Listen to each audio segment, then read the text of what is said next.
initiatives that can be taken to mitigate its effects?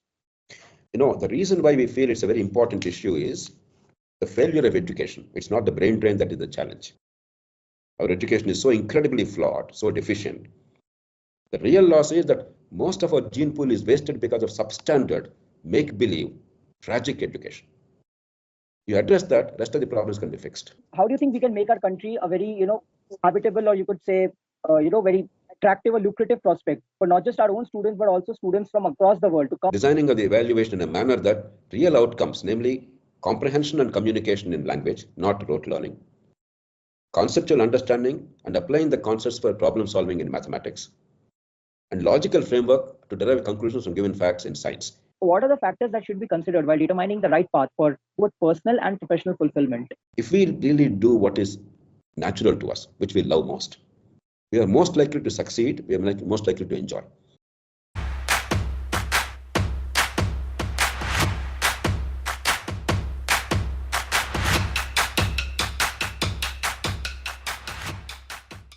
Good afternoon, how are you? I'm good, sir. May I have your name? My name is Prajay, sir.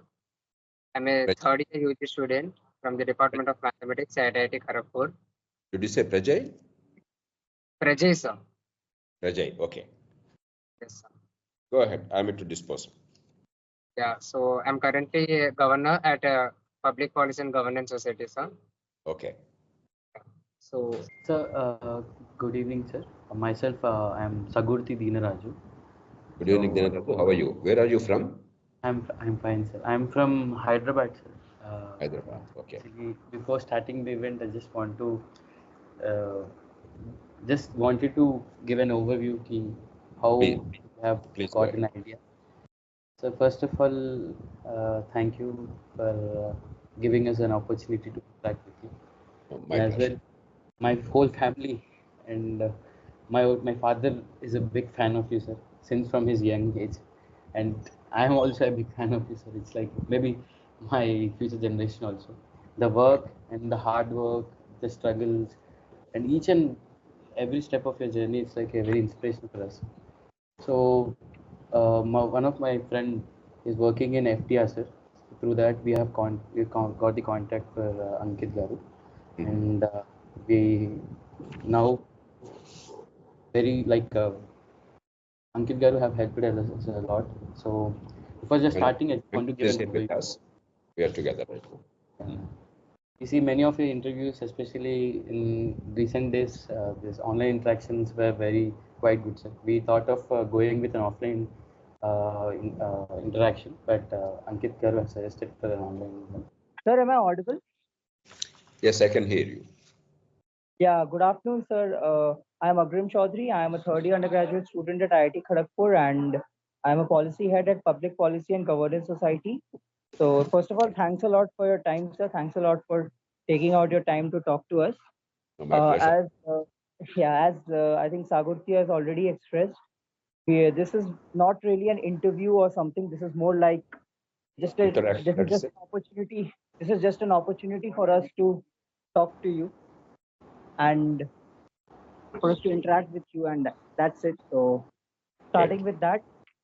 Agreem, if possible, make sure that our team cameras are on so that our faces also, Sure. Dr. JP can see. Sure, I'm doing that. Dinaraju, where are you located now? Yes, sir, I'm in campus itself. In the campus. I'm doing my dual degree at IIT Kharagpur, sir. Okay, what does it mean, dual degree?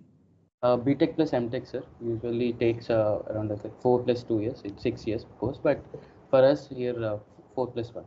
BTech plus MTech. Okay.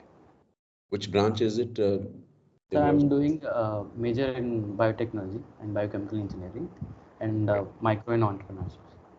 Right. Yeah, so moving forward with the slide. Yes, sir. Yeah. I'm Agrim. Interesting name. I thought Arvind without seeing the name. What does it mean, Agrim? Sir, the word Agrim basically it's a Hindi word which means something in advance or to be ahead. So basically. Okay, first time I heard that. So yeah, Prajay, can we move forward with the slide? Prajay, can you hear me? Yeah, I can hear you, Agrim. You can continue. Yeah, Yeah, just change the please slide. change. Yeah, please move forward with the slide, as I said.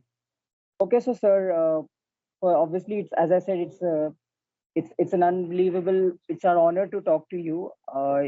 This is basically for those who are joining in for the audience. This is a brief introduction about sir. Uh, he has obviously achieved a lot, starting from his journey in the UPSC Civil Services as an IS officer. Then from there, he moved on to politics as the founder for Democratic Reforms and founder of the Lok Satta Party, which is, I feel, doing a great job. And we'll talk about that as well later on in our discussion. So moving on, Prajay.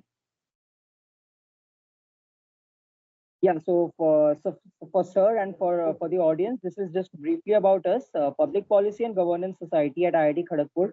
This is a slightly newer society, you can say. We are in our nascent stage, but where we are looking to basically fill in is in the domain or in the space wherein we feel that, at IIT Kharagpur, we are mostly producing engineers. But I feel that aside from the engineering domain, be it mechanical, like I'm pursuing my bachelor's in the Department of Mechanical Engineering. So I feel aside from the course curriculum of mechanical, civil, electrical, all that we study, I feel public policy and governance is something which all of us should know in order to become a responsible citizen of our country. And that is where we want to come in. That is where we want to contribute firstly for the students of IIT Kharagpur and post that beyond that for all college students in India. So this is our vision, mission, and motto. So yeah, moving on. So sir, we would like to start a discussion obviously with something which I feel is a topic of great interest and great importance for us students. So as a third year student, I've already seen a lot of my seniors, go abroad for studies and all that. And brain drain, I think today is something that is not just there in within the country. It's something outside the country. It's there within the country as well, as in people from one state migrating to some very selective few states where there are more industries and which have a greater GDP contribution for our nation. What is your take on the brain drain among the Indian youth? And as somebody who has obviously been there in the public sector, what do you think are the initiatives that can be taken to mitigate its effects? Great question, Agrim. Let me start off by congratulating all of you. I'm impressed particularly by the words I've used: impassioned, rigorous examination, deliberation, engagement, acting as catalyst, critical thinking, innovation, collaboration. I think you have summed up it all in your summary of what you are about. These are exactly the kind of qualities and actions that are required. I congratulate you for this very earnest attempt and a very practical attempt. Now about the brain drain. The reason why we feel it's a very important issue is the failure of education. It's not the brain drain that is the challenge. We always think of, my God, how many kids are going to US or something else. Every year, typically about a crore, 10 million plus youngsters are graduating from universities in India. There are about 40 million, 38 to 40 million youngsters in colleges and universities in India. So my guess is about 10 million plus are graduating every year in the country. If 10 million really are worthy graduates, they are actually accomplished and they have the skills and they have the productivity, then losing about 100,000, 200,000 or 300,000 is not a big issue. The reason why we feel brain drain is a big issue is, and I know we all know this, but some people have to say it openly, 80 to 85% of the graduates, they only have a piece of paper which means nothing. Our education is so incredibly flawed, so deficient. Let me be a little blunt. In most colleges and universities, if you mug up last 3 years question papers effectively in the last 1 week, you not only pass, but you get a first class. Now, if that is graduation, obviously only a small percentage, 10-15%, and a very, very tiny proportion like yours, the IITs, 0.1% or something in the country, they are reasonably accomplished and skilled. Because we're losing a significant proportion of these IITians and the high-end people, we feel the pinch. The answer does not lie in saying, look, you should not go abroad. That's an absurd notion. A, it impinges freedom. B, it doesn't really help the country. I always say, brain drain is better than brain in the drain. If you don't know how to utilize the talent available, what's the point of lamenting about brain drain? And in any case, the people who are going abroad, let's be truthful, they are bringing back enormous amount of talent, ideas, technology, investment, innovation, etc. Take the medical field with which I am familiar. Many of my friends and others who went abroad, they brought back very high order of skills. India now is the destination for some of the high-end interventions like, complete knee replacement, let us say, or kidney transplantation, or coronary bypass surgery, or something else. We are as good as anywhere in the world at the lowest cost, with the best safety standards. Now, without our kids going outside the country and training, we probably would not have got those things. So, to think of brain drain as a loss to the country is a very wrong way of looking at it. The real loss is that most of our gene pool is wasted because of substandard, make-believe, tragic education. You address that, rest of the problems can be fixed.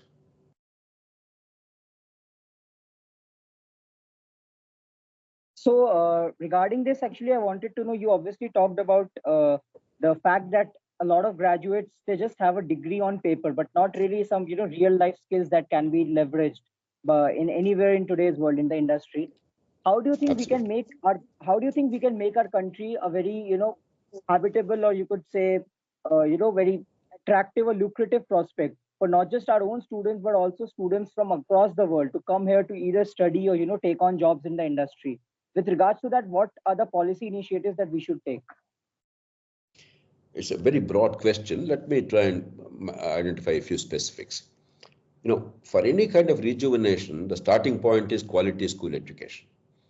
If you focus only on colleges and universities and IITs, you will not get anywhere. Because a nation's future depends on the average, not on the exceptional. Exceptional people bring the skills and their talents and innovation anyway.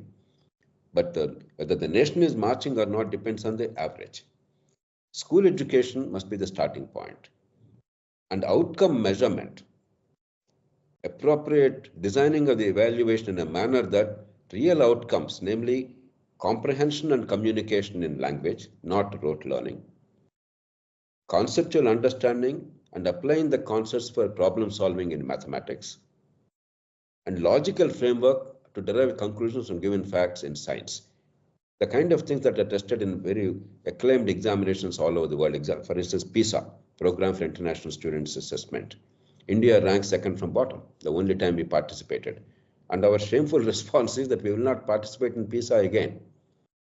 In 2009, we were ranked second from bottom. Luckily, Kyrgyzstan was bottom at that time out of 74 countries. And since then, India did not participate. We must relish participation, prepare our kids for that kind of study, impart those kinds of skills. Even in the government assessments, officially in many states, the pass percentage is 95, 96%, whereas government admits in the national achievement surveys, only 25 to 30% actually are achieving even a reasonable level of standards compared to the minimum levels of learning expected of them at that level. So I believe in a large system of 28 crore, 280 million kids in schools all over the country, in private, government, all kinds of syllabi and so on and so forth. The easiest way, while a number of other things are required by way of inputs, the easiest way is change the demand pattern, because we all care for examinations and success and ranks. Use it skillfully to design an evaluation system which is sensible without too much pressure, but actually measures genuine outcomes. Now, college education is a derivative of that. We now have actually a reasonably sound policy at long last. It took a long time. Charles Eliot, the very famous president of Harvard University, he was there for 30, 40 years as president. He introduced electives about 150 years ago. Now, after almost every great university in the world has an elective system, India has discovered that in the national education policy at long last. Some degree of flexibility is now available. Therefore, the broad approach is reasonably right. The challenge is, how do you make it happen in a large and diverse country with a federal system? We must make it as a movement. And if we do it, I'm sure that the kids and the parents will respond, because there's enormous demand for education in this country. And the parents sacrifice a great deal and society values education. Now, 20 years ago, I think, almost 20 years ago, I was in China with a high-powered group from India. One thing that struck me was, there were two things that struck me. Chinese school education was exceptional. Wherever I went, when I asked questions of people, The taxi drivers, the ordinary people, the tourist employees, and all kinds of people, even low-end workers. They were very precise and accurate in their answers. You could gauge that the school education is a fairly high standard, uniformly. The second thing that struck me is almost everybody in China told me higher education in India was bad, their words.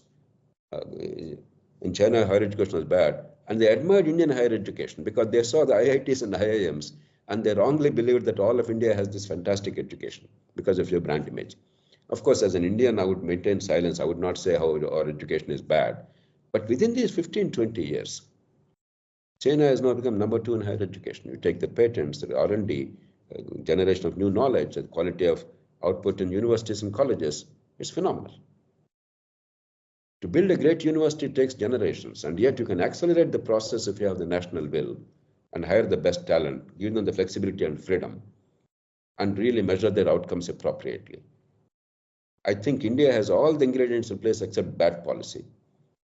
And we must completely relook at the higher education, and the national education policy is a fairly reasonable document. We can have some, no, the problem with the policy document in a country as complex as India is, they try to please everybody, every section. Therefore, there will be a lot of perfunctory things. If you actually go into the essence of what they're saying, much of it makes a lot of sense, long overdue. I think we must get going. And in a way, there's also an opportunity with technology. What was once a very elite education in universities at very high cost, today, at a very low cost, actually the same skills can be transmitted. For instance, I'm told MIT's whole course is now open source software. While a degree in a prestigious university gives you a lot of brand image and networking, really, if it's the acquisition of knowledge and skills, you don't really have to even go to a university. In that way, the democratization of knowledge actually is an opportunity if you skillfully use it. I think the time is right now. Yeah, those are very interesting insights from you, sir. So I'd like to move on to our next topic of discussion.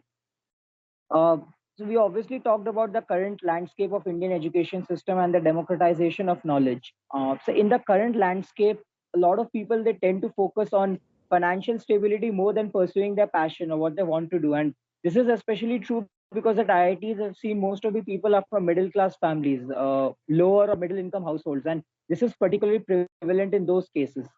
In your opinion, firstly, I would like to know, sir, what is your take on this? And secondly, what are the factors that should be considered while determining the right path for both personal and professional fulfillment? I think it's a great question, Agrim. I think there's not a family in the country who is not conflicted on this issue, including mine, including my childhood. Because we are an insecure society, just now trying to emerge from poverty, still a largely poor society. Therefore, if parents who love kids to death in our country, parents sacrifice a great deal, they're willing to give up their lives for the children. I think in a broad sense, for all of us, this is true. Hindu, Muslim, North, South, upper class, lower class, rich, poor, village, urban. It's a very fairly common thing in India. And that's a good part. But the negative part of that is there is so much of fear about the future of the children that parents obviously, with good intentions, put some pressure on you to go into what they believe are secure occupations and courses. That is the crux of the problem. But it's not entirely negative. First of all, no, I know at a young age it's very easy to be dismissive of parents and be embarrassed about them. But please be a little more considerate and understanding. While some of what parents do is stupid, it's a stupidity that comes out of love, comes out of concern for you. So we also must know how to persuade them. And the time is getting better. 40, 50 years ago, economy was so constricted, opportunities are so limited, it was much harder to persuade. But today, increasingly opportunities are emerging. If economic security is the issue, I think there's now a greater and greater opportunity in the country to demonstrate to the parents and yourselves that whatever you pursue, whatever line of inquiry you pursue or study you pursue, there are realistic opportunities to make a good living and make a mark in life. And it's only going to get better, not worse. Now, insofar as how should anybody choose, I don't know if there is any universal answer. Each of us must find a way. But a broader principle I would advocate is, if we really do what is natural to us, which we love most, we are most likely to succeed, we are most likely to enjoy. If it's not a chore, if it's some, many people by virtue of their genetic endowment or their ability, etc., they can do many things very well. But if we decide what is the one area where I'll bring the best value, I can do as well as anybody else maybe in many areas, but which is the area where uniquely I'm qualified or my mind and my heart are completely fused to get the best value. And what is the value depends on an individual. Some people may say, I want to achieve the highest corporate success. Some people may say, I want to make the most money. Some people may say, I want to promote the most public good. Some people may say, I want to ensure the greatest amount of education is going to everybody in the country. No, what is the value is something you have to define. As long as it's a meaningful goal, that's perfectly all right. Once you decide that, you must decide where you bring the best value. In which area of inquiry or study or expertise. If we take that decision, 90 out of 100 will be happy and will be productive and will be successful. Got it, sir. So basically it's essentially about value creation and addition, as in where we can add value to the society in general. So that's actually that's a very nice take on that. So moving on. I think the correct word might be the impact, maybe. Yeah, impact on of course, impact. Yeah, impact creation and impact, definitely, sir. And so moving on, I think an unfortunate reality in our society is obviously the prevalence of corruption. And from corruption, I think arises the need for transparency and accountability. So speaking in a slightly constricted manner within educational institutions, and even law enforcement agencies for that matter, how do you think we can combat corruption and ensure that there's transparency and accountability for, say, someone like me, just an ordinary citizen, or maybe a student at an institute? Oh my gosh, it's a phenomenal question. It requires a whole, not one book, but a series of books.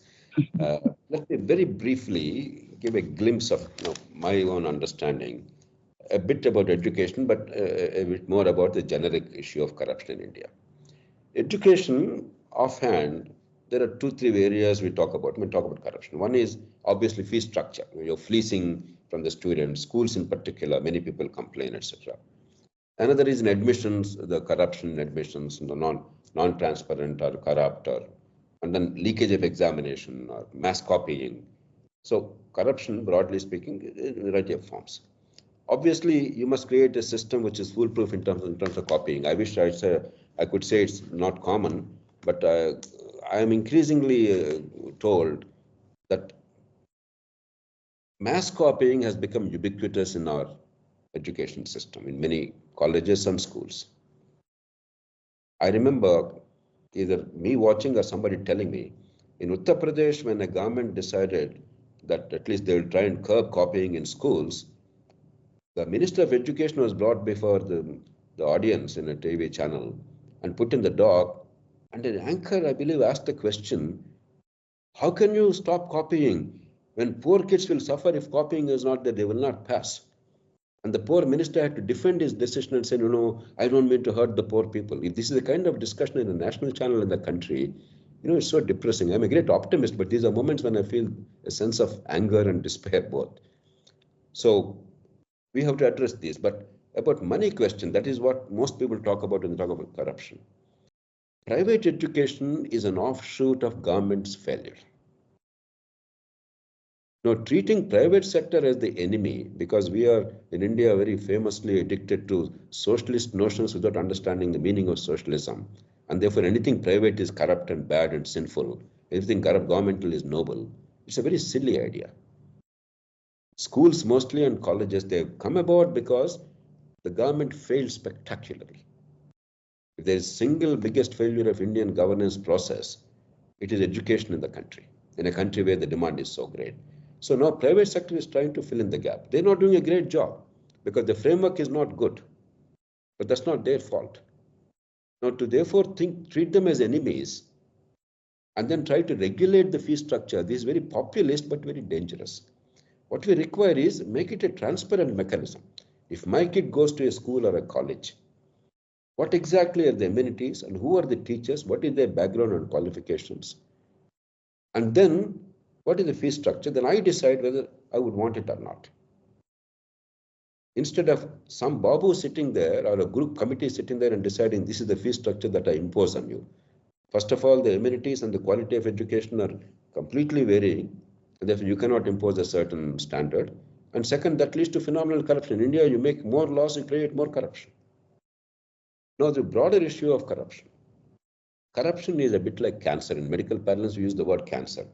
Cancer is very simple in terms of definition, that a tissue is needlessly proliferating, causing harm to the body. Cell division is taking place unregulated, causing harm to the body.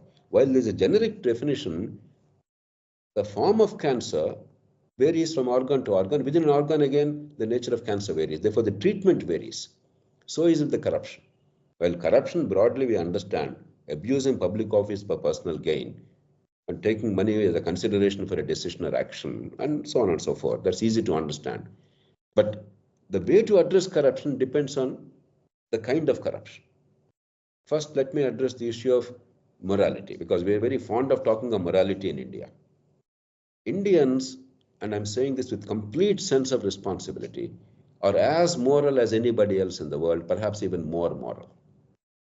Given our background, given our failure of rule of law, given our woeful failure of governance, most Indians, most of the time, are remarkably gentlemanly, remarkably upright in their conduct in public domain. So it's not a morality issue. It's a very common misconception in India. It is an institutions and incentives issue. Because you created a culture of scarcity, corruption grew. Because you created a culture of non-delivery of services which you're entitled to get, day-to-day extortionary corruption became endemic, because you can't fight every day for a birth certificate and waste your time, energy, money, and so on and so forth. And you can go on and on. Therefore, you address the cause. Let me give you some illustrations. It's a very wide topic, and people like me have been fighting for a lifetime. But let me give you a few illustrations. Take telephones. 30 years ago, to get a telephone was a Herculean task. And after waiting for years and paying astronomical sums by way of own your telephone scheme or this or that, again you have to give some bakshees to make sure that you are allotted. And after allotment, you have to give some bakshees for somebody to install it. Every month it will go out of order, you have to gain. No, that was endemic. Today, none of this is true. All of us have telephones of very high quality service and very low cost. Not one of us paid a bribe. Morality has not improved. We change the way things are done. Competition, choice, and technology.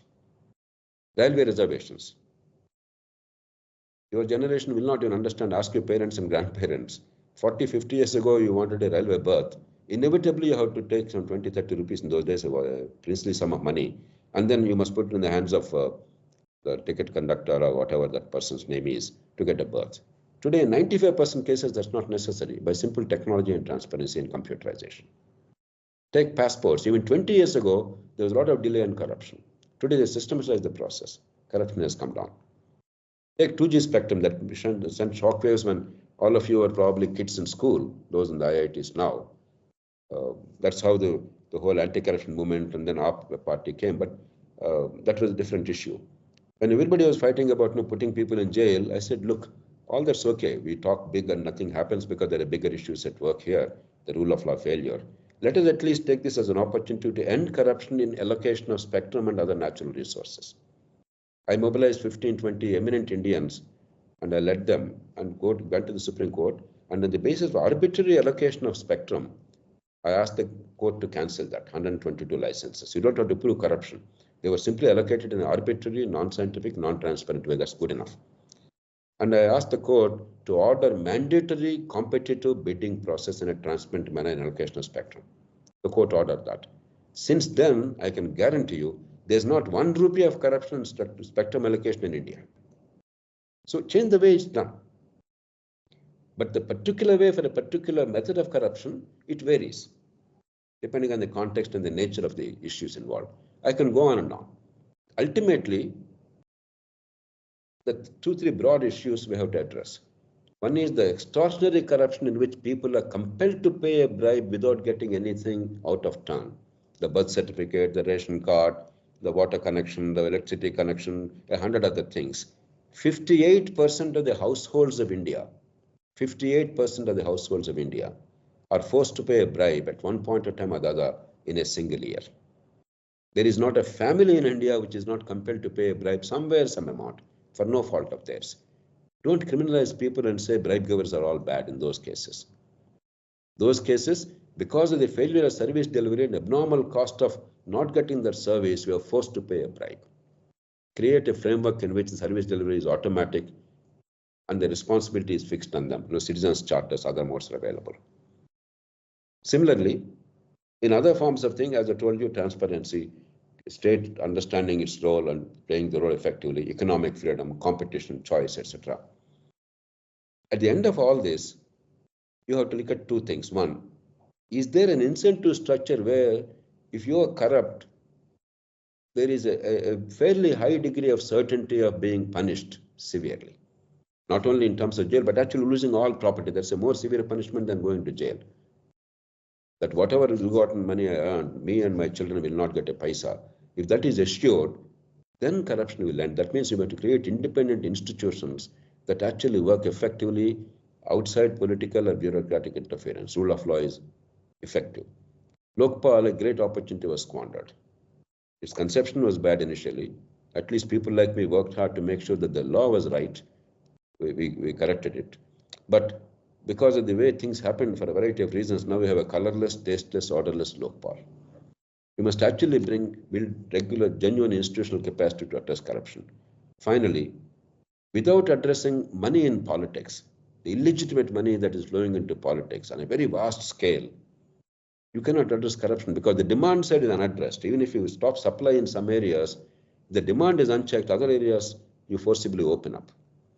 That's why Shah Rukh Khan's son is alleged to have had in his possession some 2-3 grams of ganja. First of all, ganja is not even a very harmful drug. Many countries liberalized it. Germany just last week said ganja is no longer criminalized.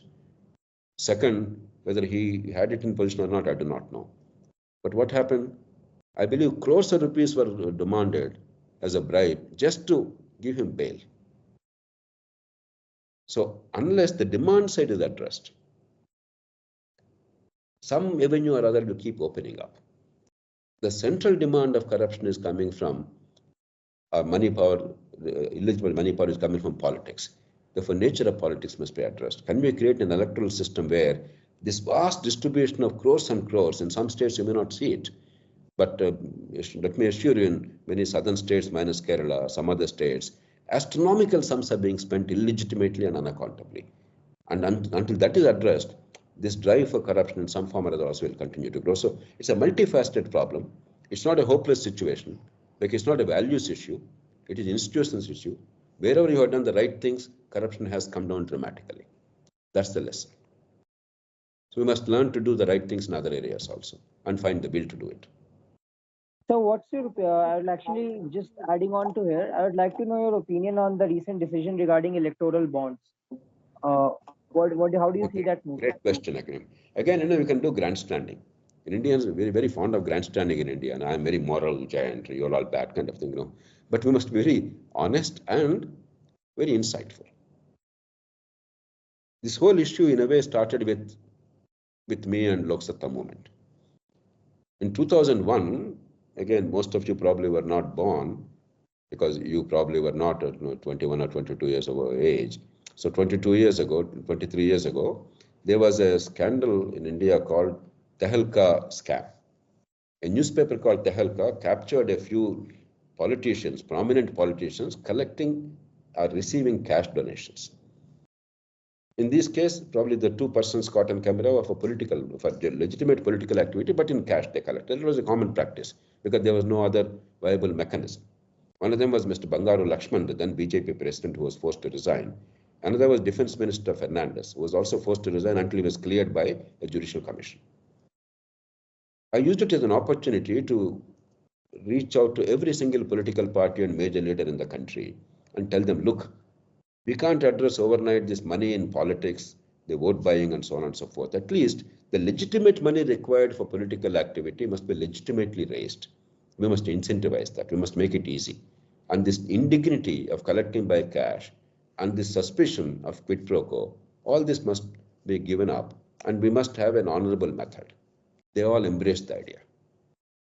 And on our recommendation at the time, they enacted a law in 2003, Election and Other Related Laws Amendment Act, the By Which Income Tax Act, Companies Act, the Representation of People Act, etc., they were all amended to do two things. One, to give 100% tax exemption to the donors.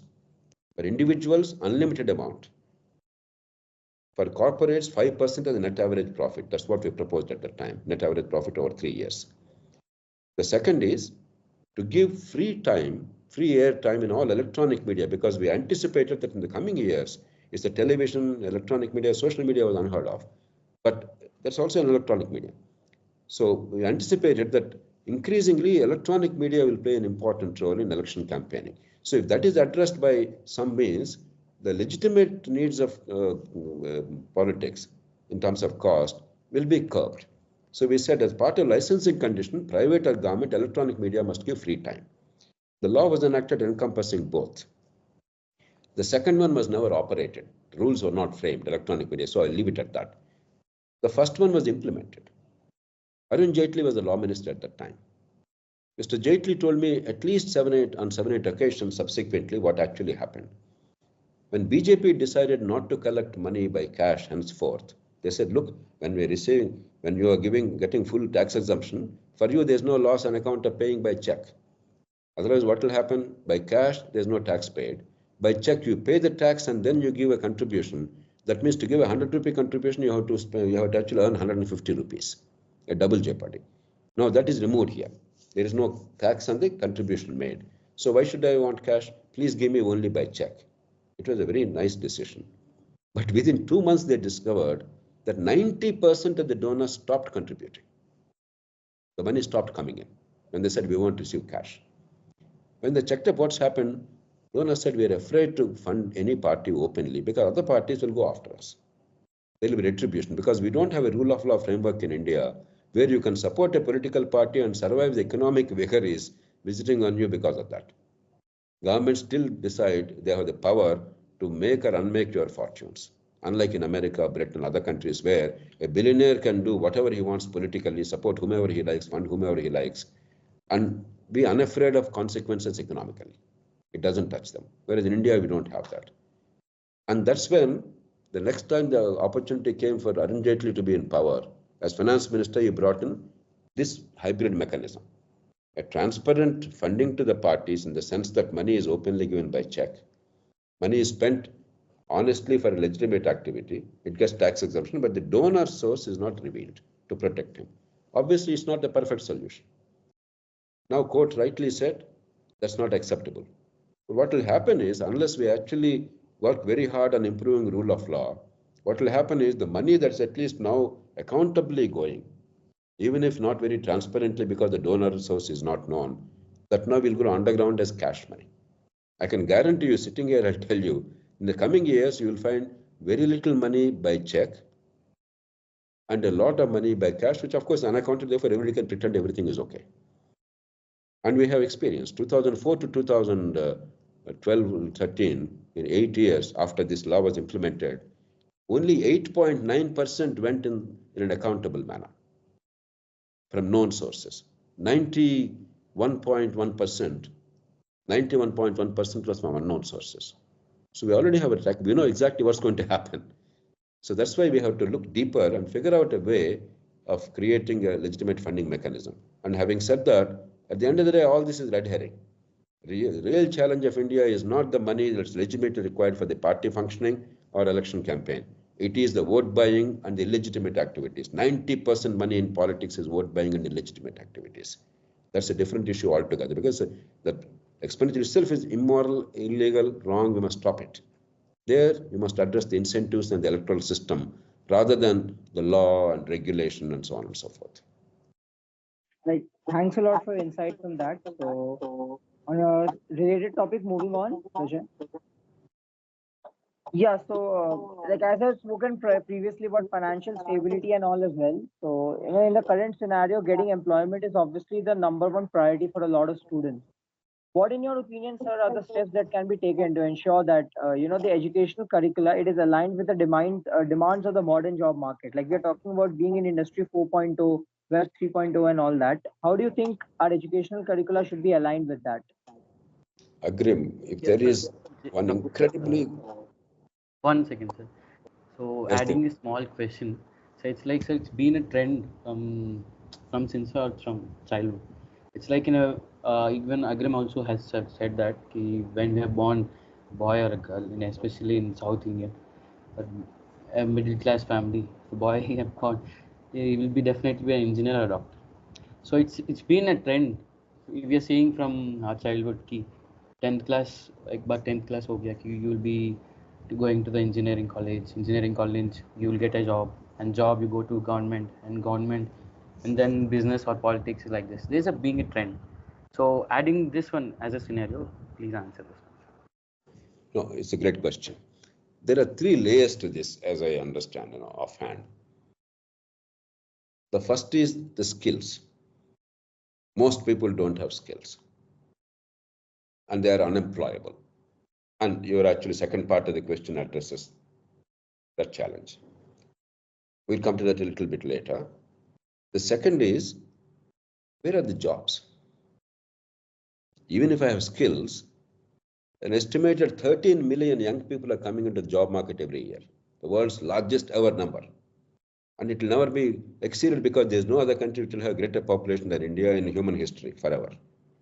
So this is about the peak. Now, where are 13 million jobs? That's not an issue of education and skills alone. It's also about economic management, infrastructure, investment promotion, innovation, and a whole lot of other things. The third is, even if these two things are addressed, how do you ensure that in a large country with 65% rural population even now, with 45% depending on agriculture even now, with 82 to 85% in an organized sector, with very insecure, precarious livelihoods, how do you spread the fruits of growth and opportunities of employment wider? All three strands must be addressed. Otherwise, this country will not be able to sustain itself. I'm a great optimist, but there are tremendous economic, political, and social dangers ahead. Because of social controls in India, strong society and tradition, somehow we are able to overcome these monumental challenges and have a modicum of order and peace and relative climelessness. But that good fortune will not last for long. With increasing urbanization and atomized lives and impersonal lives and aspirations and anger, that will not remain. So the first question, what you said, and I think it's beginning to happen. We should not lose heart. The new national education policy is a sound one. If we really implement it and internalize it, take it above petty politics. And market is actually responding. Let me talk about my alma mater. Before I went to medicine, I went to a +2 college, Andhra Law College, a Jesuit college, a famous college. At the time, then Andhra Pradesh, probably the best, arguably the best college. Now, later on, for a couple of decades, that college, like many other undergraduate institutions, collapsed. Because there was no demand, as Sagurti said. Everybody wanted to be a doctor or engineer, therefore +2 means you go to a coaching institution. In the north, it is Kota. In the south, in Andhra Pradesh, it's Chaitanya, Narayana, or whatever. We all know the drill.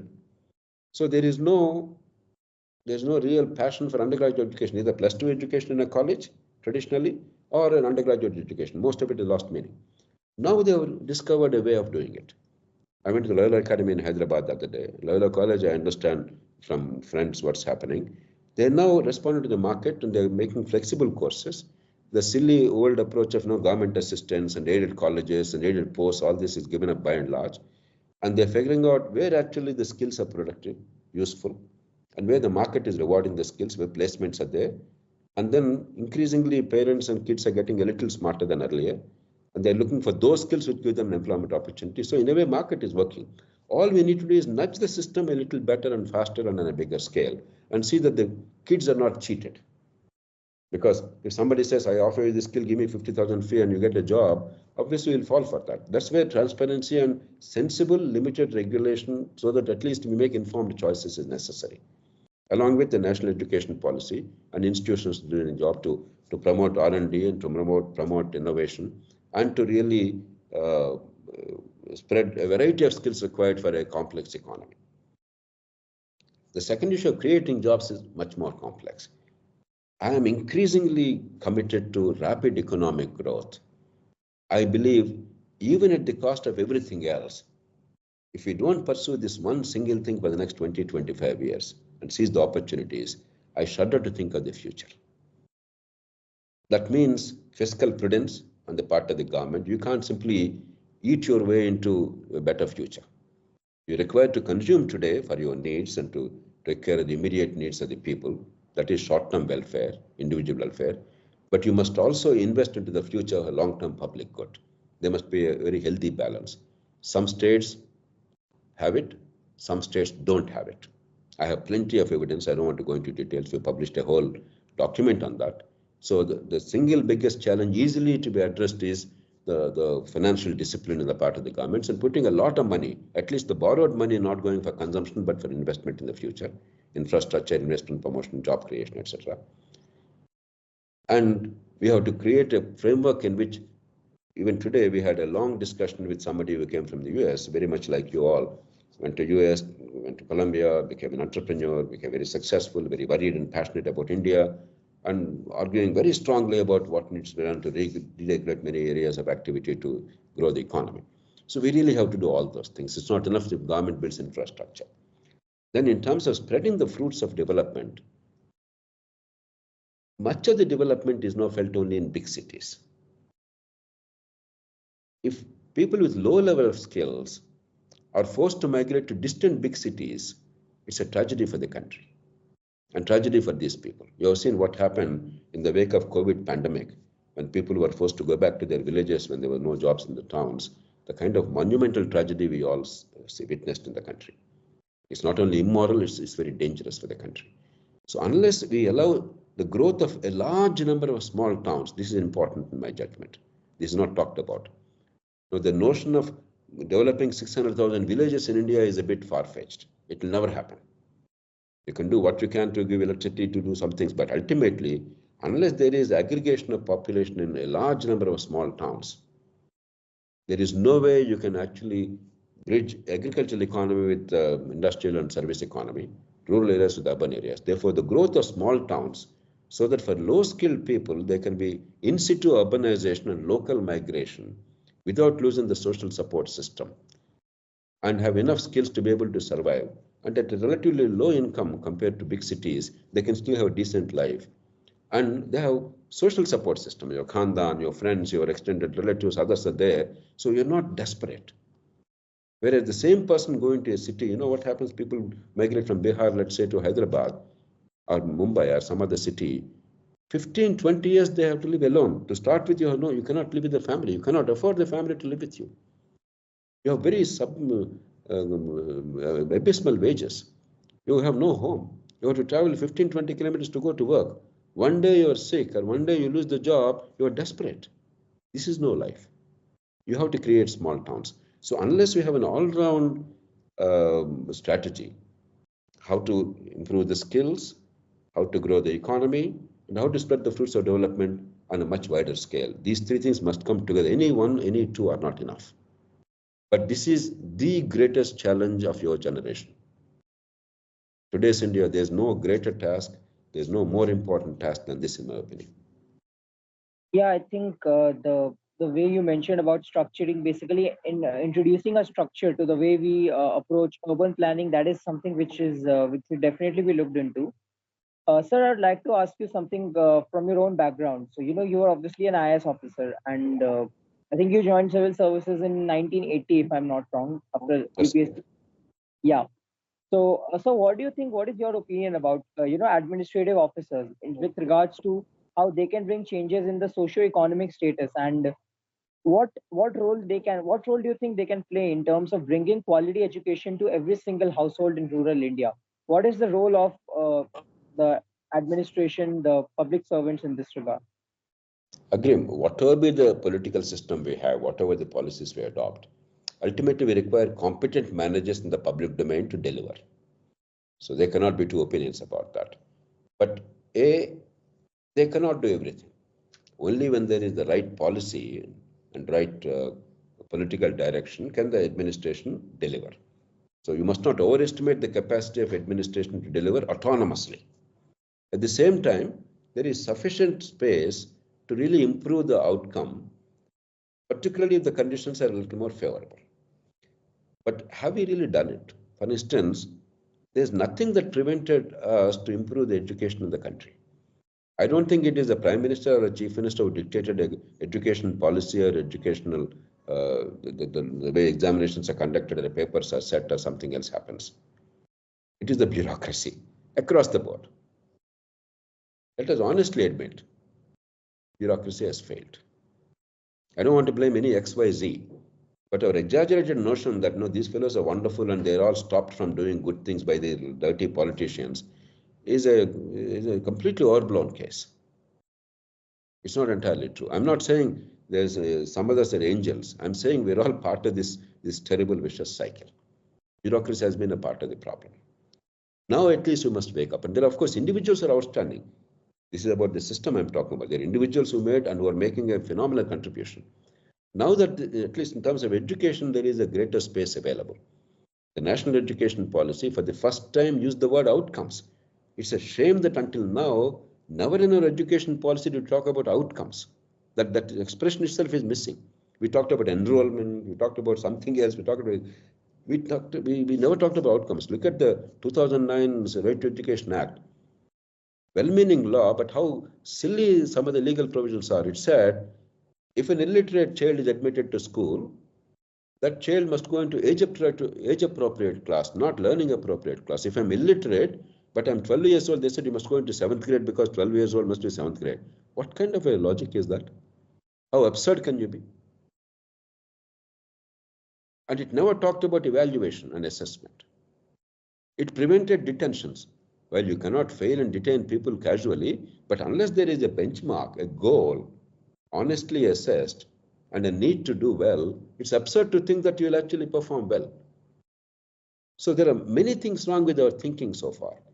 For the first time, at least the national education policy looks at these things a little more honestly. And therefore, administration has an opportunity if you want to do it.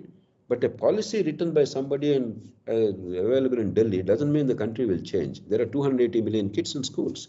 There are 40 million kids in colleges. Unless it becomes a movement, unless every administrator, every parent, every college, every institution, every school embraces it, it will not happen. Therefore, in providing that leadership and the drive and dynamism locally, dovetailing resources and administrative attention and public attention locally, the administration has a phenomenal role. Will they embrace that? Or will they want to go for the glitz and glamour and be more loyal than the political masters to curry favor? We'll have to wait and see. I hope they will do this right. Yeah, so I think that's a very interesting take on the role of bureaucracy and how we can deal with that. So what are your insights on taking up politics as a career option? And yeah, like in general, what I would, if you don't mind, sir, I'd like you to share your own journey, as in what was your perspective? Why did you take the plunge? And yeah, what was JB, this? just adding a question here.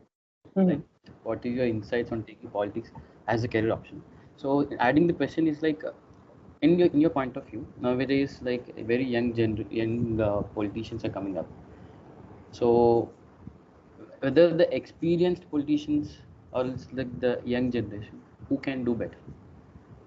Give me just an explanation here. It's a great question. It's also a painful question to answer for anybody honestly. The theoretical and the idealistic approach is, look, we all must play a role in politics, take it seriously, take it as a career, and do whatever you can. A generic principle, it is true. Without us being engaged and taking politics seriously, our withdrawing and using pejorative expressions and treating politics as villain is an absurd notion. But truthfully, what is the current situation? In large parts of the country, the requirements of political recruitment in India are, the first question they often ask if you want to, let's say, contest in elections, if you say politics as contesting in elections, how much money can you spend? And the money is not in lakhs, the money is crores, in some cases, tens of crores. The second question is, what is your caste? The third question is, who is your father? What's your pedigree? And if you add another qualification of criminality means you already have money. And no criminal entered politics without enveloping himself in the caste or community. Therefore, he already emerged as a caste or community leader. Therefore, you have the caste community tag. And you have already muscle power. You have 20, 30, 40 thugs who are loyal to you and will do whatever it takes. And therefore, you are more electable. Now, in that climate, if you're asked to spend 20, 30 crores to be elected and then maintain integrity on a sustained basis, it's an absurd notion. So, except for a few fortunate ones because of family background or whatever, there is very little space in electoral politics at the state and national level right now. That may be very candid. But you can still play a role because I think at least some of the parties are recognizing the role of modernizing politics, the need for modernizing politics, and they're trying to take some bright young people. And instead of, in addition to merely working as their pawns to use your technology for their electoral ends, you must also insist on having a space at the table. Whatever we're discussing, what kind of policies are required, how do you re-engineer the Indian state, how do you improve the rule of law, how do you improve the education or healthcare or infrastructure or something else. Unless youngsters are encouraged to play that role, unless you insist on playing that role, even if electoral politics doesn't always give you space initially, the party's agenda must be informed by your insights, your passion and your understanding. I think that there is space because they need you. Increasingly, they are seeking people like you for technology background to reach out to voters, to do whatever it takes to win elections. Good. But go beyond that. Don't become merely tools. Insist on that.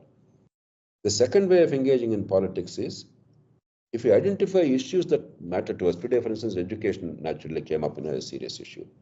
Can we play a significant role in improving the quality of education? It is politics with a small p. It's not about politics of who is getting into power, politics of contesting elections, but politics of actually changing things one step at a time and choosing a sector where you're passionate about, where you have skills and value and impact, as the word was used rightly by Dinarazu, the impact you can create, and then trying to make an impact. And there are ways of doing it in this technology age. A lot of these monumental challenges can be overcome by very judicious use of technology and innovation and accelerate the pace of progress. The third is be engaged locally. If only local governments are really effective and powerful, and they are not, unfortunately, we created very innervated local governments, perfunctory local governments. But wherever they are effective and powerful, first fight for local government empowerment. And in local government, at least if not immediately, slowly individual ability and credibility will play a bigger role than money if they are truly empowered. So without money power, maybe quite a few young people can actually make an impact locally in their town and city, and then emerge as leaders in an authentic way later on. So these are the three broad things. I don't really have the heart to tell you untruthfully that no, you just enter politics and you just contest elections, everything will be okay. It's not true. And my own journey, very briefly, I didn't seek to ever enter politics. Like many middle class fellows, I think I was also cowardly and anything but not politics. Um, it was emergency that changed my life as a youngster. It was 25 years now, silver jubilee of Indian independence. People started asking questions as the first flush of enthusiasm about democracy and freedom started giving way to reality. And unemployment, poverty, corruption, the three perpetual problems were very prominently in display. People started questioning, agitating, young people were protesting. The governing system and the political system should have then embraced these young people and then actually generated an honest dialogue. Where have we done right? Where have we gone wrong? What would you need to do to make India better? Instead, the state became repressive, imposed emergency, incarcerated 100,000 people, extinguished liberty, and so on and so forth. And I was one of those very fiercely opposed to emergency between 1975 and 77, before most of the parents of the IIT students of Kharagpur were born. You can't imagine the amount of passion and anger and energy that we had at the time on that issue. I was not in jail because I was a nobody. In India, if you're a nobody, they don't know what to do with you. But I was kept under surveillance, as I got to know later. The emergency was lifted, luckily for the country, in an election in a remarkable way, probably one of the finest examples of how democracy sometimes can work actually. In 77, the poor illiterate voters of India defeated the mighty political party and their leaders in a dramatic sweep. And freedom was restored, and we all hoped that a Gandhian revolution was in the offing. Very soon we realized that except freedom, nothing much happened. It's the same game played in the same way. It is that anger and anguish that led me to civil services. Because for an impecunious young person, But that was an option, and just then doctors were allowed. Until that time, doctors were prohibited from joining civil services. Don't ask me why. In India, many things happened like that. This prohibition, license, permit, control. Just then, a Kothari Commission recommended removal of this ban on doctors, and then that came to my notice. Somebody suggested, I just jumped at it and got into service. I enjoyed immensely my work in government. I was regarded as one of the most successful officials in the history of independent India. I have no personal problems. But I was always aware, while I was lionized by the system, by the people, I was aware that I was accomplishing maybe 30 or 40 on a scale of 100. Not for want of intentions or efforts, because of systemic constraints. Because the average outcome was only about maybe 5 or 10, your 30, 40 makes you a superhero. But I was mindful of the 60 or 70 that is not accomplished. You may be happy, in the kingdom of the blind, one-eyed man is the king. You may be happy as a one-eyed man, but if you really have both eyes, and if you look at the way the system is functioning, truthfully, you must admit that we are getting much less than what we deserve and what we need as a country. And that gave a search for solutions. So luckily, a civil service job or some other opportunity like that, no, it gives you a ringside seat to understand the political economy, where you have done right, where you have done wrong, what needs to be done. Once you understand that, you have only one choice, either to fight for that, because that's the reason why I entered civil services, or because you already acquired a name and reputation, you have status, you have rank, you have everything, you have prestige and you have influence. Therefore, you continue to do whatever you can. Obviously, I didn't join the services for a career or a job, and for the same reason, I quit it, and I did not join politics. I built a civil society movement, a very strong civil society movement. India, one of India's best movements, on an enduring basis, with hundreds of thousands of formal members, organizations, structure, many activities, and several reforms, small but significant ones. Like, we were the reason why the short delivery in petrol stations all over the country ended by a very innovative campaign, very meticulously thought out and researched. It was us, we started identifying criminals in politics that led ultimately to the law on candidate disclosures.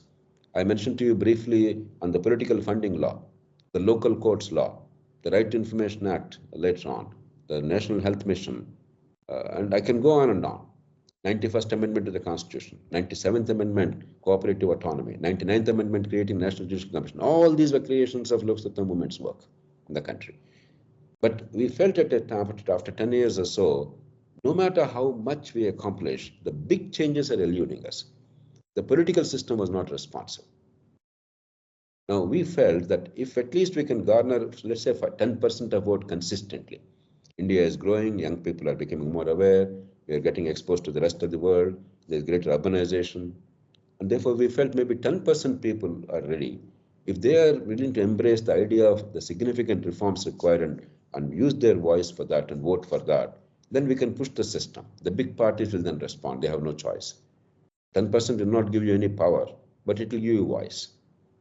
But our experience showed us in at least our parts of the country, 10% vote is not there. In Hyderabad city, we're getting 8 to 10% vote. In our electoral system, a third party will diminish very quickly because it's only meant for two parties. One more vote you win, one less vote you lose.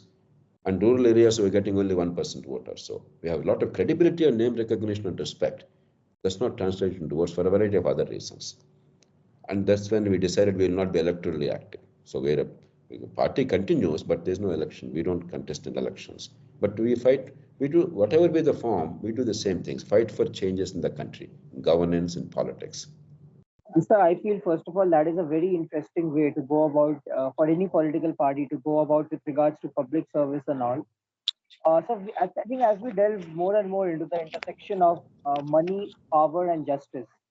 Now, justice, obviously, the judiciary is one of the three wings of a democracy, and the one that is supposed to be independent of the other two, namely legislation and executive. So, what are the specific actions that you would propose to mitigate the influence of financial interests on the legal system? And I feel with regards to the judiciary, there's the importance of public confidence and public sentiment is also very important with regards to our judicial system. So how do you intend to rebuild or recalibrate or maybe increase the public confidence in the fairness and impartiality of our judiciary? There are 6 layers here. It's a very complex issue, and we have done detailed study, thinking, advocacy. I was the one who fought for and got the National Judicial Commission by 19th Amendment, which Supreme Court unwisely quashed it. An unconstitutional, self-serving order, I can tell you categorically. I was the one who got the local courts law enacted in 2009, finally, but they were hardly implemented anywhere. So it's not merely talk, it's a lot of experience and action. The first thing is crime investigation. Unless we insulate the crime investigation from political vagaries, at the same time make it effective, but there's a third element, also make it accountable. All three are required. Insulation to ensure impartiality and fairness, effectiveness to actually ensure justice, because if you are utterly honest but you're utterly ineffective, there's no use at all. And the third is accountable, because power without accountability of that kind is disastrous. In fact, I would prefer them not having the power or being ineffective rather than being very effective and powerful without accountability, because the power of the uniform and the gun without accountability is a disaster for the country. We must carefully structure it. All the countries which reform their criminal justice system, they put all these three elements very carefully. For instance, I remember going to New South Wales State, of which Sydney is the capital in Australia, where they designed a very intricate mechanism to empower and to hold them to account, layer upon layer. It requires very complex, because power will be abused inevitably. And power of that kind will be abused enormously. Right now in Telangana, there's a big controversy going on. Under certain laws, you can monitor the private telephone conversations under law. Now, if there are no enough safeguards, obviously they're used against political opponents. That is a well understood problem. But there's much more dangerous is a rogue policeman becoming like mafia. They have access to all your and my telephone calls, and there are many people who may have less than satisfactory personal lives, or given Indian economy, still a lot of cash transactions and some other things happening in the country, and using that as a means to blackmail and extort enormous amounts of money. It's an extremely dangerous trend. So crime investigation is the first one. Prosecution, equally all the three elements. Indian prosecution is the weakest link, actually, even worse than the police. There's hardly any serious prosecution in India. In most cases, an incompetent, politically connected person is made a prosecutor. They don't care a damn about justice or public good. And 90% cases in India end up in failure. There's no conviction. Conviction rate increases only because many of the poor, either because they were beaten up or otherwise, they confess to small crimes. If you ignore that, conviction rate in India is the lowest in the world. Go to the West, 90% conviction is common, because the case is prepared thoroughly, meticulously, and there are safeguards. And once it comes to prosecution stage, conviction is almost certain. In India, I think nobody seriously is worried about conviction unless you are desperately poor.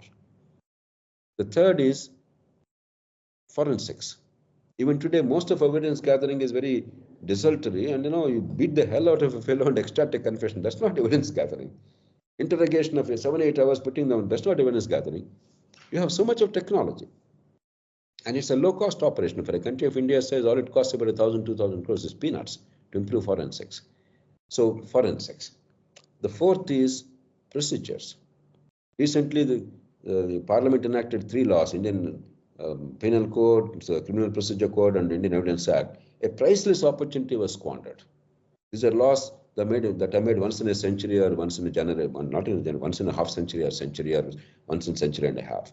A priceless opportunity wasted. They were perfunctory changes, pretending to make big changes. There's a lot of detail required, and a lot of people have worked on that.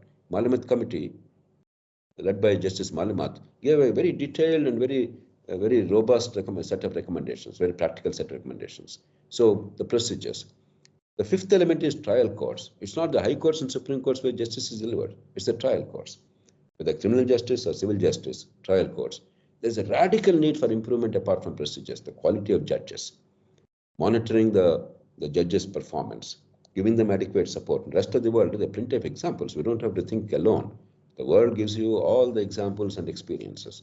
We have to borrow the best practices. And finally, higher judiciary. Higher judiciary quality of recruitment is very poor. It's all khandaniyat, or it's all, I know the lawyer kind of a thing. You require an Indian judicial service. The prestige that all India services carry, at least that one thing we must utilize to improve the quality of judiciary. Because no good lawyer wants to be a judge. A lawyer makes 100 times that a judge makes. And I'm not exaggerating. So unless we create a framework in which bright young people want to join for justice and they can rise, and unless the higher courts actually act responsibly, they're acting worse than trial courts. Hundreds of thousands of cases in high courts, tens of thousands of cases in Supreme Court, it's absurd. In the United States, the Supreme Court hears about 100 cases in a year, period. Hears them on a day-to-day basis, period. If some cases are not heard, those cases, they're over. They're not taken up because that case will come up on some other day because only constitutional matters they hear. Our Supreme Court has become a glorified trial court. It would radically transform that. And there are many things to be done there. So all these, even if we can't do them together, it's too big a task and there are so many vested interests aligned against it, but you can do piecemeal, step by step. Each one will help, but together it will help a great deal more. But first we must create a constituency and focus on that. And we also must take justice administration very seriously. We are spending, I think, only about I don't remember the exact amount. I think it's about 0.9% of the GDP or so, which is incredibly low for the whole of justice system, including the policing. It has to be more. But money is not the only issue. There's a lot more to it. So thank you, sir. I think we'll end up the question and answer. Like we'll just go for the interaction. So I request students, those who want to ask question to Dr. JP sir, please raise your hands and we'll be giving access. And I request you to make sure that your question is very short. Hariom, give access to the person who has raised the hand. Yeah. Sriram, go ahead. Now you can ask questions. Sriyam? Yes, as the leading light of liberalism in India, do you think that we can learn from the success of Javier Milei in Argentina, as they're also a socialist country and they have also been gripped by inflation and economic mismanagement for years? You're talking of the newly elected president? Yes, sir. Argentina's Milei.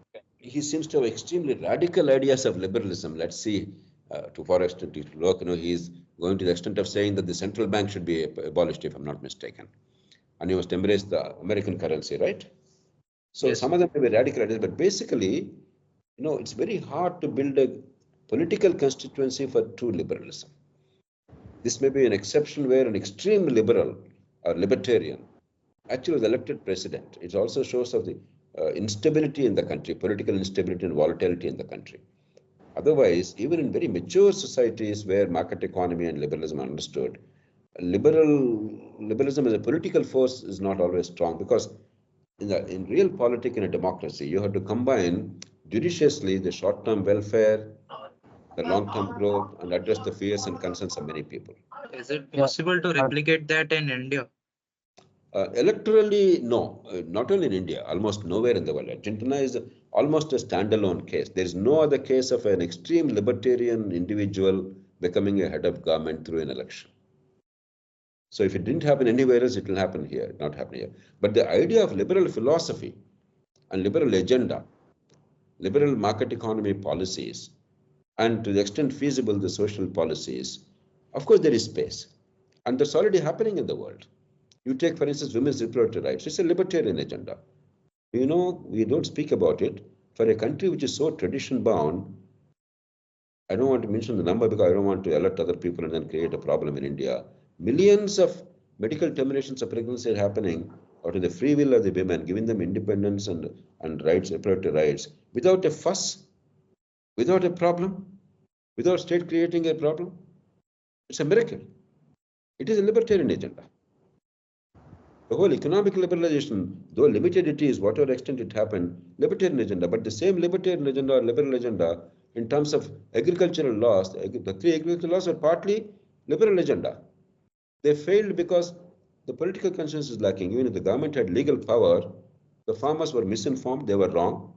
The plight of the farmers is genuine and real, no question about it. I'm a farmer's man. But the demands they're making are irrational and unproductive. These are two different things. You've seen what is happening. So to build a consensus in a country like India, where there's so much of misinformation, so much of myth, even today to say that There's no need for government to fund public sector enterprises. Let the market take care of it. Let the government do its job. You know how incredibly hard it is to persuade people? So you must be very judicious. You must also marshal your forces very productively. A wise general chooses his battlefields very carefully. If you dissipate your energy, you have nothing left to do the big things. Then Sagar, you can go with the question.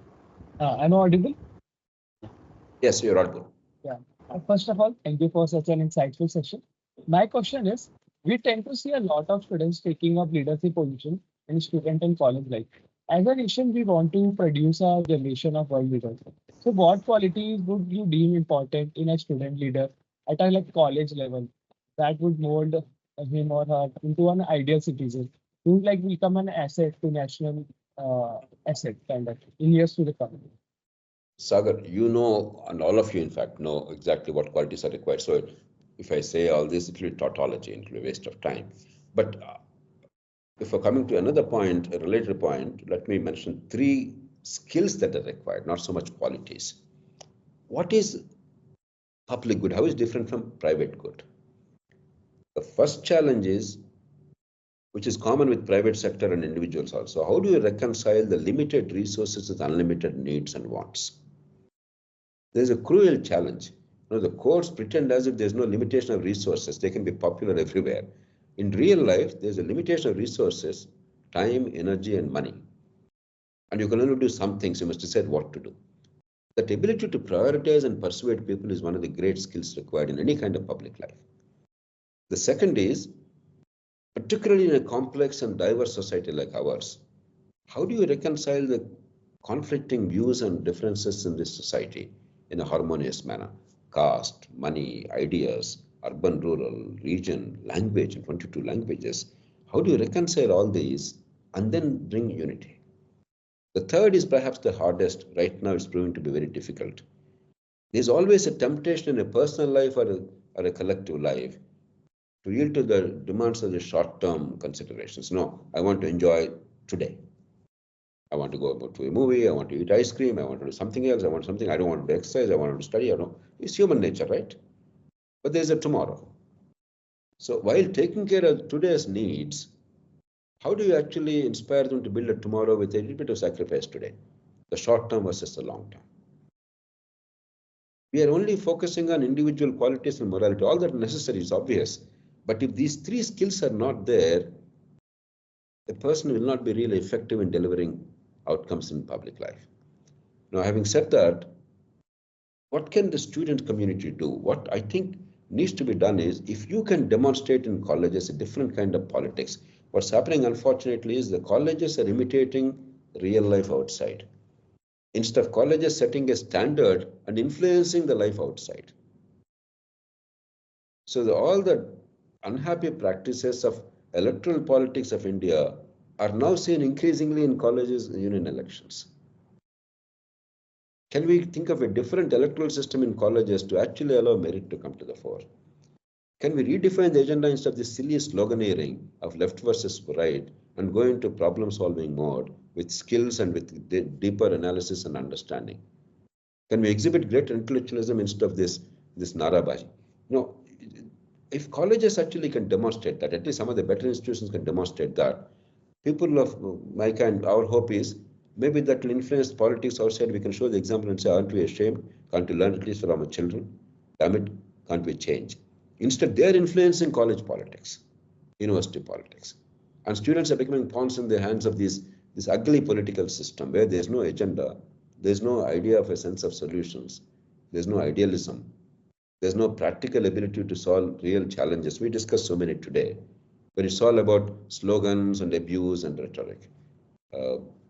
I hope that will happen, because while a bulk of Indian students are denied the quality education that they deserve, at least 10-15% are getting some decent quality. There's so much of talent in this country and passion. Even this 10-15% is a phenomenal force if you utilize it well. Thank you, This sir. is the last question. Hariom, give access to Meduri Harshit. Yeah, done.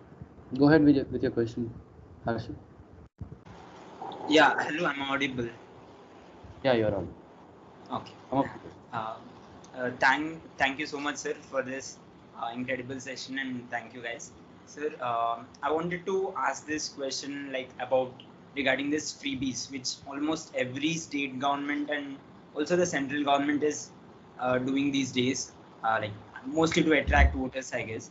But like in every case, like let it be for the farmers or for education, like for students and for other particular sections of the society, especially in Andhra Pradesh. So why is it being done like that? So like there are many good ways to implement that in a different way. Like instead of giving directly money to the people, like making it a post pay option. Like if there's a student, instead of giving him 15,000 or 20,000 per year to help his tuition fees and other things, instead of that, let their parents pay the fee, and after his education and or just immediately after they pay, then the government can subsidize them the exact same amount afterwards. So instead of giving directly money to them. So why is it not being implemented? Is it only because of like they would lose a lot of voters, or is there any other reason behind this? That's a great question. Where do you raise it? Yes, sir. It's a great question. Thank you for that. I know, first of all, in a poor society, in fact, in a democracy, even if you're not poor, some amount of welfare is inevitable. You have to carry all sections with you. There are people who are not always fortunate. There are some expectations. Therefore, to say a democratic political system can survive without taking care of the short-term needs to some extent is absurd. All we require is a balance.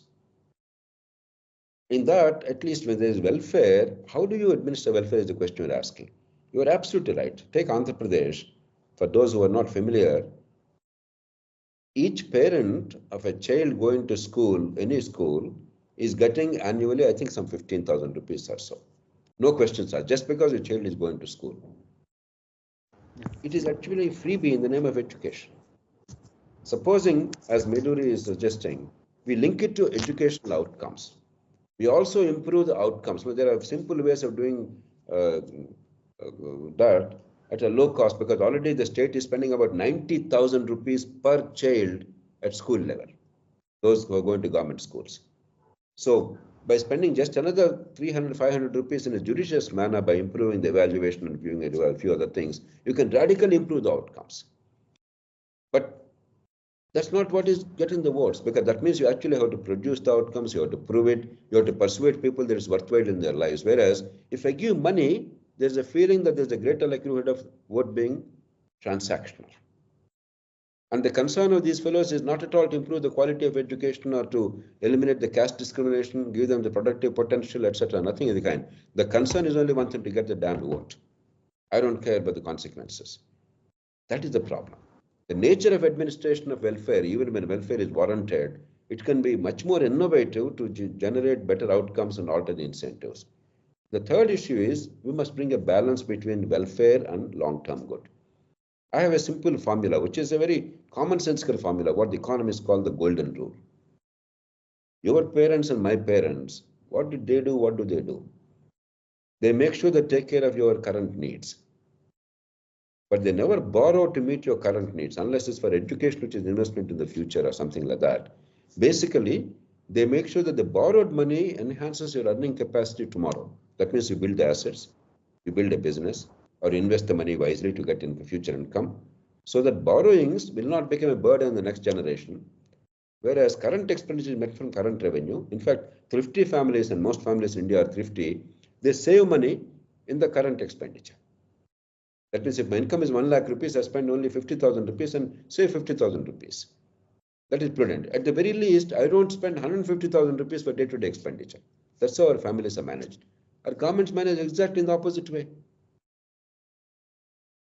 Today, the current expenditure, salaries, pensions, interest payments, and these welfare is not enough to meet from the salary, from the current revenue, either the state's own revenue or the government of India's transfers. In many states, it's 150%, 180%. It's ridiculous.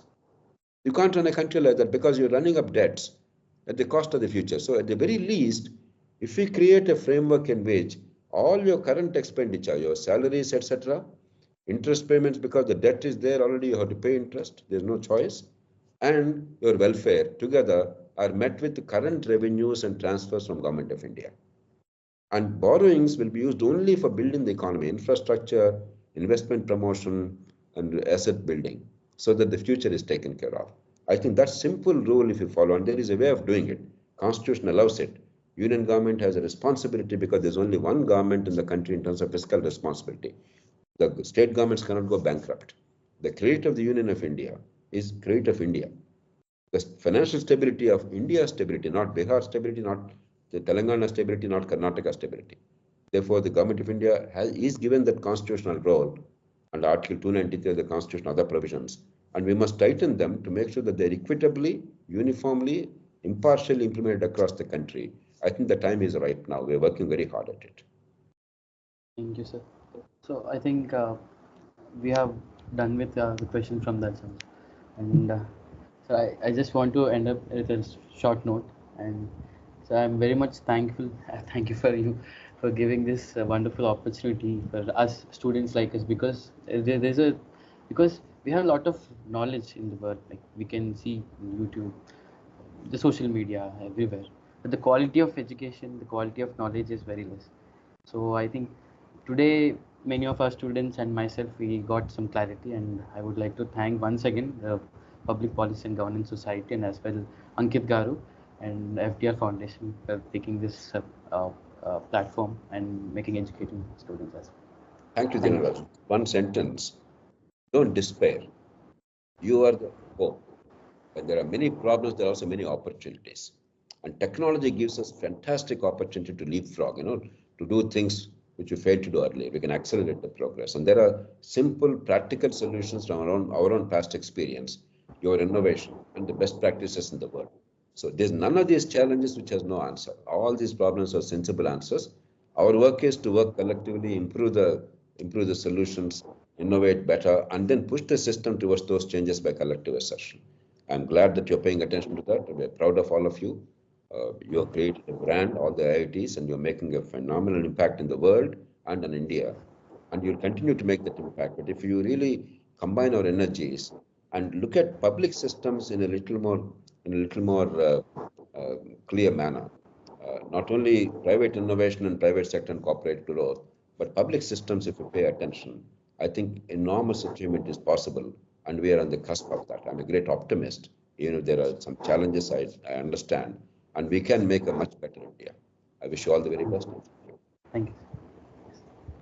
Thanks a lot, sir, for your time. Thank you for the audience to join. Yeah, thank you. Thank you. Thank you for joining, and please follow the Public Policy Government Society. It's a very good opportunity for the first and the early stages of students who want to pursue the government exams and all this, because the total discussion which has happened right now it's all about the impact. It's very clear. We want to convey to the students the message that make sure whatever the work you're doing, whatever the things you're observing around, it should show some impact on your life. So that's what I suggest you people to think once again regarding what exactly you're doing and where you want to go. So follow your senior suggestions, be in a good guidance, and yeah, thank you for the opportunity once again for the PPGS, and loving joining in this type of interaction. Looking forward for more. Yeah. Thank you. Thank you, the team. They work very hard.